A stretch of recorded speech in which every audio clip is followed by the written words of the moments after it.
అందరికీ నమస్కారం అండి. జగద్గురు శ్రీకృష్ణ ఛానల్‌కి స్వాగతం. ఈరోజు మంగళవారం. పరశురామ జన్మ రహస్యం తెలుసుకున్న వారు కోటి జన్మల పుణ్యం కలుగుతుంది. వారికి అదృష్టం లభిస్తుంది. కథ.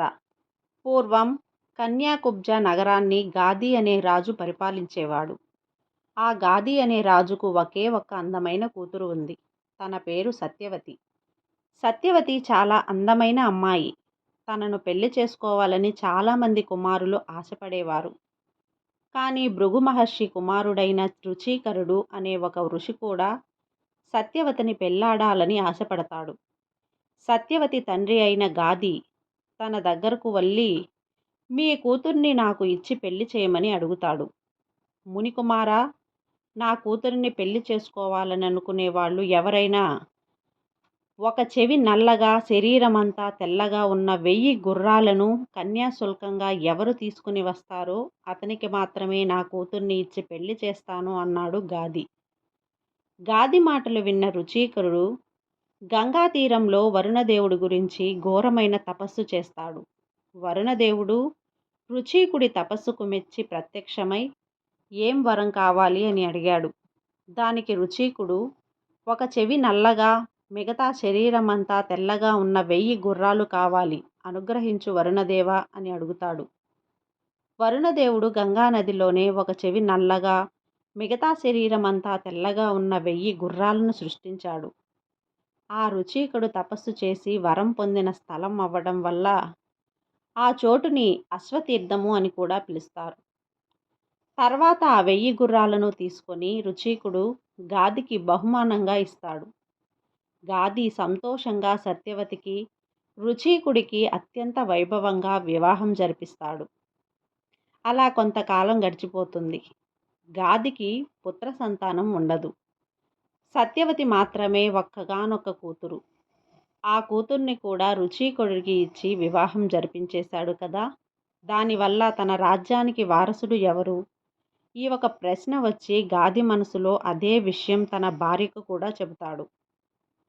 తర్వాత గాదిపుత్ర సంతానం కోసం ఎన్నో యజ్ఞయాగాలు చేశాడు. కానీ దానివల్ల ఫలితం లేకుండా పోయింది. ఆ విషయం తెలుసుకున్న సత్యవతి తన భర్త దగ్గరకు వెళ్ళి, స్వామి, నా తండ్రి పుత్ర సంతానం కోసం చాలా యజ్ఞయాగాలు చేశారు. కానీ ఫలితం లేకుండా పోయింది.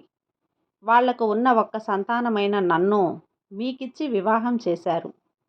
ఇప్పుడు మా రాజ్యానికి వారసులు లేకుండా పోయారు. రాజ్యానికి వారసుడు లేకపోతే రాజ్యం అల్లకల్లోలమైపోతుంది. కాబట్టి మీరే ఎలాగైనా మా తల్లికి ఇంకా నాకు కూడా పుత్ర సంతానం కలిగేలా చేయాలి అని కోరుకుంటుంది. భార్య కోరిక కూడా సమంజసమైనదే కనుక రుచీకరుడు ఒక మహాయాగాన్ని నిర్వహించి ఆ యాగం ఫలితంగా వచ్చిన హవిస్తును 2 పాత్రలలో సంగ్రహించి ఒకదానిపైన గుర్తుగా ఒక పాత్ర మూతపైన ఒక పండు ఉంచి సత్యవతికి ఆ 2 పాత్రలను ఇస్తాడు.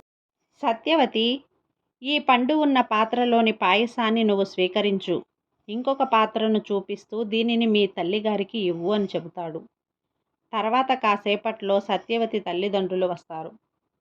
రుచీకుడు సత్యవతికి మళ్ళీ ఒకసారి ఆ పాత్రలను గుర్తుగా చూపించి మామగారితో మాట్లాడడానికి వెళ్ళిపోతాడు. సత్యవతి తన తల్లిని దగ్గరికి పిలిచి, అమ్మా, ఆయన చాలా గొప్ప తపస్సంపన్నులు కాబట్టి తన కొడుకుకే ఎక్కువ శక్తివంతులు అవ్వాలని నాకు ఇచ్చిన పాత్రలో ఎక్కువ శక్తిని నింపి ఉంటాడు. కాబట్టి నాకు ఇచ్చిన పాత్ర నువ్వు, నీకు ఇచ్చిన పాత్ర నేను తాగుదాము అని ఆ పాత్రలు మార్చి తల్లి కోసం ఇచ్చిన పాత్రలో ఉన్న పాయసాన్ని సత్యవతి స్వీకరిస్తుంది. ఇది జరిగిన కొన్ని రోజులకి సత్యవతి గర్భాన్ని ధరిస్తుంది. గర్భం ధరించాక సత్యవతిలో చాలా మార్పు కనిపిస్తుంది. రుచీకుడికి మామూలుగా చాలా సున్నితమైన మనస్తత్వం గల సత్యవతి గర్భం ధరించాక తన మొహంలో చాలా తేజదర్పం కనిపిస్తాయి. కానీ అంతగా ఆ విషయాన్ని పట్టించుకోలేదు రుచీకుడు. కానీ ఒకరోజు అకస్మాత్తుగా ఆశ్రమంలోకి ఒక పెద్ద సర్పం వస్తుంది. సత్యవతి దాన్ని చూసి భయపడకుండా చాలా ధైర్యంగా ఆ పామును తీసుకుని బయటకు పారేస్తుంది. రుచీకుడు అది చూసి ఆశ్చర్యచకితుడు. ఇలా అయిపోవడం చూసి తన కళ్ళను తానే నమ్మలేకపోయాడు. ఎందుకంటే సత్యవతి చిన్న బొద్దింక చూసినా భయపడే అటువంటి సున్నితమైన వ్యక్తిత్వం గల మనిషి. ఉన్నట్టుండి సత్యవతిలో ఈ మార్పు రుచికుడికి అనుమానం ఎక్కువయ్యేలా చేసింది. వెంటనే సత్యవతిని కొంచెం గట్టిగా అడుగుతాడు. సత్యవతి, నీ ప్రవర్తనలోని మార్పు నాకు చాలా అనుమానం కలిగేలా చేస్తోంది. నిజం చెప్పు. నేను నీకు ఇచ్చిన పాయసాన్ని నువ్వే స్వీకరించావు కదా? లేకపోతే నీ తల్లికి ఇచ్చిన పాయసాన్ని స్వీకరించావా అని అడుగుతాడు. సత్యవతి భయపడుతూనే జరిగినదంతా చెప్తుంది. రుచికుడు బాధగా నిట్టూర్పురిస్తూ, నా అనుమానం నిజమే అయ్యింది. నీ భర్త మీద నువ్వే అనుమానపడ్డావు. నేను స్వార్థపరుడిగా ఆలోచిస్తానని ఎలా అనుకున్నావు సత్యవతి? మీకు ఇచ్చిన పాత్రలలో నీకు ఎలాంటి సంతానం పుట్టాలో అలాంటి శక్తినే ఆవాహనం చేసి ఇచ్చాను. మీకు ఇచ్చిన పాత్రలోని పాయసాన్ని తాగటం వల్ల నీకు అత్యంత జ్ఞాని, వేదాంగ పారంగతుడు, తపోధనుడు అయిన కొడుకు జన్మించాలి అని నీ తల్లికి ఇచ్చిన పాత్రలోని పాయసాన్ని స్వీకరించడం వల్ల ఆవిడకు అత్యంత పరాక్రమవంతుడు, అత్యంత శక్తి సంపన్నుడు, ధర్మజ్ఞాని అయిన మీ రాజ్యానికి తగిన వారసుడై అన్ని క్షత్రియ గుణాలు గల కొడుకు జన్మించాలని ఇచ్చాను. ఇప్పుడు మీరిద్దరూ దాన్ని మార్చుకొని తాగడం వల్ల నీకు బ్రాహ్మణుడైన పరాక్రమవంతుడు, క్షత్రియ రాజగుణాలు ఉన్న కొడుకు పుడతాడు. అతడు క్షత్రియ కులాన్ని నాశనం చేసే విధంగా తయారవుతాడు.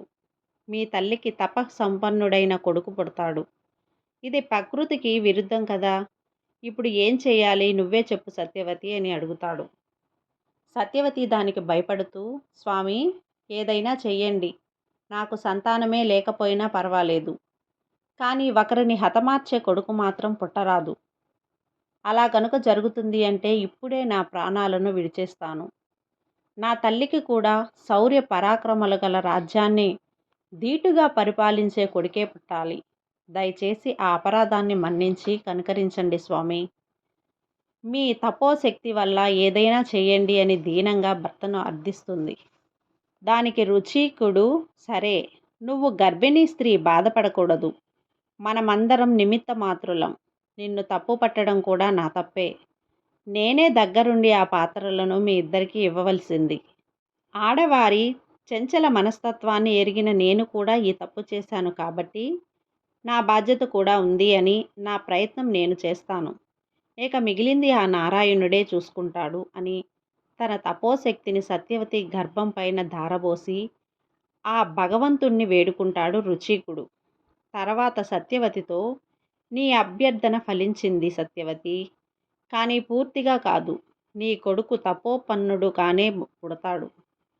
కానీ నీ మనవడు క్షత్రియ గుణాలతో పుడతాడు. ఇక నీ తమ్ముడు శక్తి సంపన్నుడు, శౌర్య పరాక్రమాలు ఉన్నవాడు కానే పుడతాడు. కానీ అతి స్వల్ప కాలంలోనే తన రాజ్యాన్ని పిల్లలకు అప్పగించి కారణాంతరాల వలన రాజ్యాన్ని వదిలి తపస్సు చేసుకుంటూ లోక విఖ్యాతుడు అవుతాడు అని చెబుతాడు రుచికుడు. సత్యవతి దానికి కొంతలో కొంత సమాధాన పడుతుంది. తర్వాత కాలంలో సత్యవతి కడుపులో మహాజ్ఞాని అయిన జమదగ్ని పుడతాడు. సత్యవతి తల్లికి కౌశికుడు జన్మిస్తాడు. ఆ కౌశికుడే కాలక్రమంలో విశ్వామిత్రుడుగా జగద్విఖ్యాతిని పొందుతాడు. జమదగ్ని ప్రసేనాచితుడు అనే రాజకుమార్తె అయిన రేణుకను వివాహం చేసుకుంటాడు. వారికి రమణవంతుడు, సుషేణుడు, వసుడు, విశ్వావసుడు అనబడే 4 కుమారులు పుడతారు. వారికే 5వ కుమారునిగా నారాయణ అంశతో క్షత్రియ గుణాలతో భార్గవ రాముడు జన్మిస్తాడు. భార్గవుడి అన్నయ్యులందరూ సకల వేదాలను అధ్యయనం చేశారు. కానీ భార్గవుడికి మాత్రం వేదాధ్యయనం కంటే యుద్ధ విద్యలలో, ఆయుధ శిక్షణలో ఆసక్తి ఎక్కువగా ఉండేది. ఆ ఆసక్తి వల్లనే సంపూర్ణ ధనుర్వేదాన్ని అభ్యసించాడు. కానీ భార్గవుడికి ఇంతటితో తృప్తి కలగలేదు. ఇంకా ఏదో చెయ్యాలన్న ఆరాటంతో అన్ని విద్యలకు అధిపతి అయిన పరమేశ్వరుని మెప్పించి ఆయన వద్దనే విద్యను అభ్యసించాలన్న కోరికతో హిమాలయాలకు వెళ్ళి అత్యంత ఘోరమైన తపస్సును చేయడం ప్రారంభించాడు. ఇలా చాలా కాలం గడిచాక పరమేశ్వరుడు సాక్షాత్కరించాడు. భార్గవుడిని ఏ వరం కావాలో కోరుకోమని చెబుతాడు. భార్గవరాముడు, మహేశ్వరా, నన్ను మీ శిష్యునిగా స్వీకరించి తమరి వద్ద ఉన్న అశేష దివ్యాస్త్ర సంపదను నాకు అనుగ్రహించండి అని అడుగుతాడు. దానికి పరమేశ్వరుడు, రామా, నేను ప్రసాదించే అశేష అస్త్ర సంపదను తట్టుకోగలిగే శక్తి ఇప్పుడు నీ దగ్గర లేదు. ఈ అస్త్రాలను పొందగలిగే వారి శరీరం, మనసు రెండూ ఎంతో దృఢంగా, నిష్కలంగా ఉండాలి. అలాంటి వాళ్ళే ఈ శాస్త్రాలను తట్టుకోగలరు, వాటిని తమ అధీనంలో ఉంచుకోగలరు. అలా కనుక లేని పక్షంలో ఆ శాస్త్రాలే వాళ్ళని దహించి వేస్తాయి. కాబట్టి మొదట నువ్వు నీ శరీరాన్ని, మనసుని అదుపులో ఎలా ఉంచుకోవాలో నేర్చుకో. తర్వాత ఆ వస్త్రాలు నీకు తప్పకుండా లభిస్తాయి. దానికి భార్గవరాముడు, హే శంకర, దివ్యాస్త్ర సంపదను పొందడానికి నేనెప్పుడూ అర్హుడను. మీరు ఎప్పుడు భావిస్తారో అప్పుడే నాకు ఆ దివ్యమైన అస్త్రాల సంపదను అనుగ్రహించండి. అంతవరకు మీ దగ్గరే ఉంటూ మీకు శిష్యుడిగా మీకు సేవ చేసే భాగ్యాన్ని మాత్రం నాకు ప్రసాదించండి అని అడుగుతాడు. దానికి బోలాశంకరుడు తదాస్తు అని అంటాడు. అప్పట్నుంచి భార్గవరాముడు పరమశివుడిని అత్యంత నిష్టగా, భక్తి శ్రద్ధలతో సేవిస్తూ తన ఇంద్రియాలను నిగ్రహించడం కూడా నేర్చుకుంటాడు. ఇలా కొంతకాలం గడిచింది. ఒకరోజు ఆ ఉమామహేశ్వరుడు పార్వతీదేవితో, చూశావా, భార్గవరాముడు నా భక్తుడు, నాకు అత్యంత ప్రియమైన శిష్యుడు, నన్ను అమితమైన భక్తి శ్రద్ధలతో పూజిస్తున్నాడు, చాలా నిష్టగా సేవిస్తున్నాడు కదా అని చెబుతాడు. అదే సమయంలో ఇంద్రాద్రి దేవతలు వచ్చి పరమేశ్వరుడికి నమస్కరిస్తారు. వాళ్ళు పరమేశ్వరునితో, మహాదేవ, రోజు రోజుకి రాక్షసుల ఆగడాలు మితిమీరిపోతున్నాయి. వాళ్ళు చేసే అక్రమాలకు అడ్డు అదుపు లేకుండా పోతుంది. మీరే ఎలాగైనా వారి బారి నుంచి మమ్మల్ని రక్షించాలి అని వేడుకుంటాడు. అప్పుడు పరమేశ్వరుడు పక్కనే ఉన్న భార్గవుడిని, ఓ రామా, నువ్వు దివ్యాస్త్రములను పొందడానికి సరైన సమయం ఆసన్నమైంది. కానీ నువ్వు దేవతల కోసం ఒక కార్యాన్ని నెరవేర్చవలసి ఉంటుంది అన్నాడు. దానికి భార్గవుడు, హే నీలకంఠ, మీరు ఆజ్ఞాపించండి.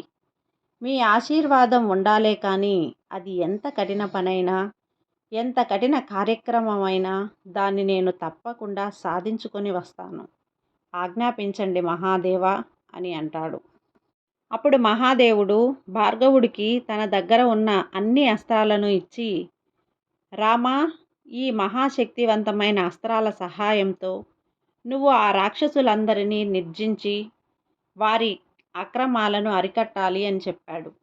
భార్గవుడు, అలాగే మహాదేవా, నీ ఆజ్ఞ ప్రకారం నడుచుకుంటాను అని చెప్పి ఒక చేతిలో శక్తివంతమైన కోదండాన్ని, వీపుకు రెండు వైపులా 2 బల్లాలు తాడు కట్టుకొని వాటి మధ్యలో గదను జోడించి నడుముకు ఖడ్గాన్ని కట్టుకొని సకల దేవతల ఆశీర్వాదాలను తీసుకొని పరాక్రమవంతంగా భార్గవుడు రాక్షసులపైకి యుద్ధానికి వెళ్తాడు. ఆ అసుర సైన్యానికి పరశురాముడికి మధ్య ఘోరమైన యుద్ధం జరిగింది.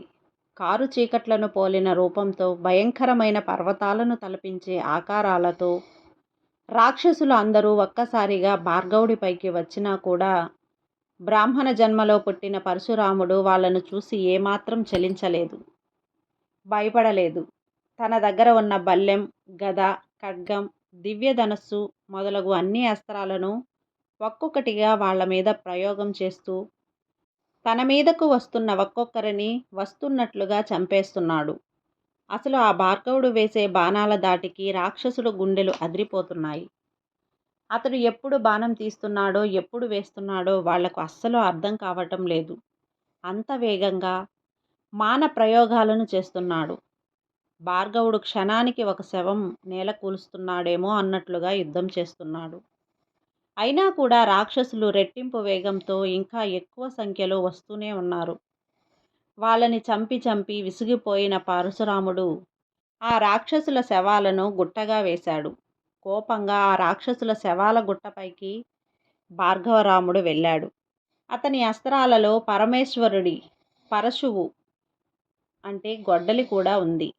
కానీ అది అతను పిలిచినప్పుడు వస్తుంది. వెంటనే భార్గవుడు ఆ శవాల గుట్టపై నుంచి ఆకాశం పైకి చూస్తూ, "ఓ పరమేశ్వరుడి పరుశువా, నువ్వు నా దగ్గరికి వచ్చి ఈ రాక్షసులను నిర్మూలన చేయటానికి సహాయం చెయ్యి" అని ప్రార్థించాడు. అప్పుడు ఆకాశంలోని మెరుపులన్నీ ఒక్కటిగా అతని చేతిలో వచ్చినట్టు భార్గవరాముడి చేతిలో ఒక దివ్యమైన గొడ్డలి ప్రత్యక్షమవుతుంది. భార్గవుడు శక్తివంతమైన ఆ గొడ్డలిని పట్టుకొని మరింత పరాక్రమవంతంగా రాక్షసులపైకి దాన్ని విసురుతూ యుద్ధం చేస్తాడు.